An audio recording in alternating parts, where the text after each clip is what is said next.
Hello everyone, welcome to my channel.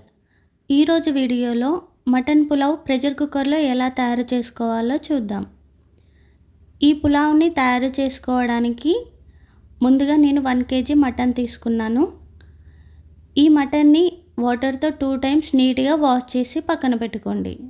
ఇప్పుడు ఇందులో 1 teaspoon పసుపు, 1 teaspoon పచ్చిధనియా powder, 1 teaspoon garam masala, 2 teaspoons salt, 2 tablespoons కారం, కొద్దిగా నిమ్మరసం, అలాగే 1 tablespoon అల్లం వెల్లుల్లి పేస్ట్, కొద్దిగా పెరుగు, ఒక 4 పచ్చిమిర్చి, పుదీనా, అలాగే కొత్తిమీర వేసుకొని బాగా మ్యారినేట్ చేసుకొని ఒక 1 hour వరకు పక్కన పెట్టుకోండి. ఇప్పుడు నేను ఈ గ్లాస్తో 3 glasses బాస్మతి రైస్ తీసుకున్నాను. వీటిని నీట్గా వాటర్తో 2 times వాష్ చేసి 1 hour నానబెట్టుకోండి.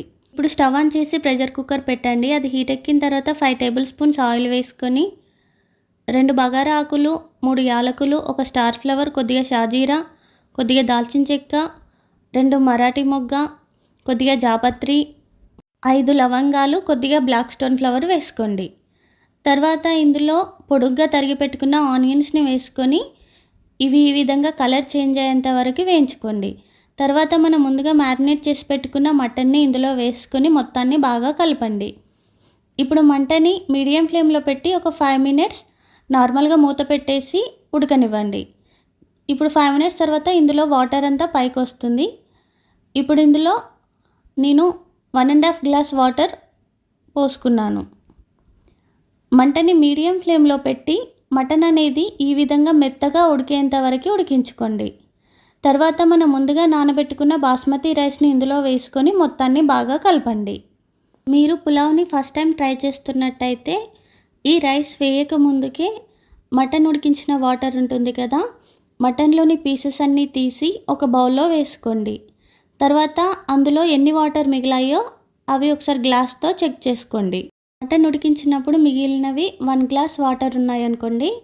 ఇప్పుడు 2 glasses ఆఫ్ బాస్మతి రైస్ తీసుకుంటే ఇంకా 2 glass వాటర్ పోసుకోండి.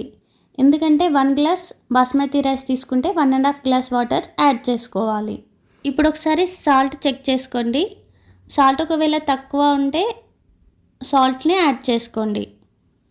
అలాగే కొంచెం పుదీనా, కొంచెం కొత్తిమీర కూడా యాడ్ చేసుకొని మంటని మీడియం ఫ్లేమ్లో పెట్టి ఒక విజిల్ వచ్చేంత వరకు ఉడికించుకోండి. ఒక విజిల్ వచ్చిన తర్వాత స్టవ్ ఆఫ్ చేయండి. ఇప్పుడే కుక్కర్ అనేది ఓపెన్ చేయకుండా అందులోని ప్రెషర్ పోయే వరకు ఒక 10 minutes అలానే వదిలేయండి.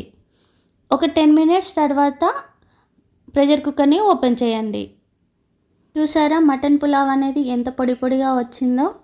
మీరు కూడా మీ ఇంట్లో ఒకసారి ట్రై చేసి ఎలా వచ్చిందో తప్పకుండా కామెంట్ చేయండి. Thank you for watching.